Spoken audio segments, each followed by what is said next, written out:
Hello everybody, welcome back to HardReset.Info channel. In today's video, I'll show you how to fix touchscreen not responding on your Motorola Moto G55.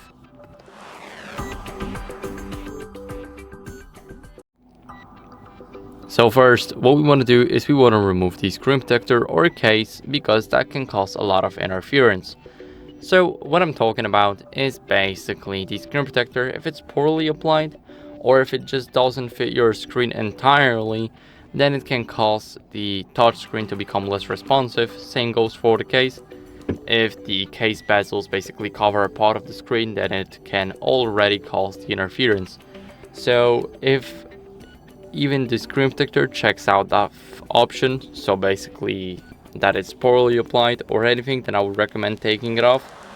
If it's like used a lot and it does not even look good anymore, then I would also try and remove it just to see if that fixes the responsiveness. Now, what else can we do is we can grab our phone and then grab a microfiber cloth.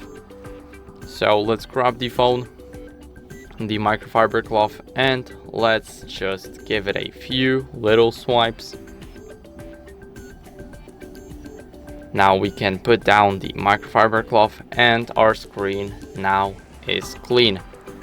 So what we can do now is we can force restart the phone to refresh the entire system.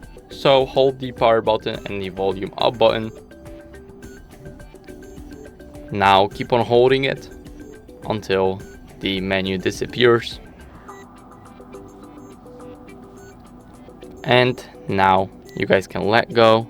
And now our phone basically force restarted. So I'll see you guys once it's turned on.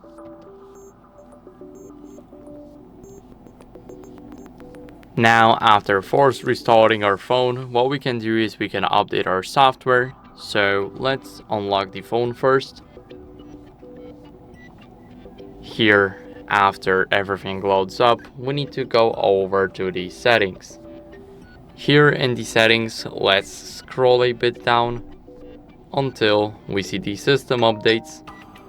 And here, let's click on check for updates. As you guys can see, I'm running the latest version of our software, so I recommend doing the same. It's very important.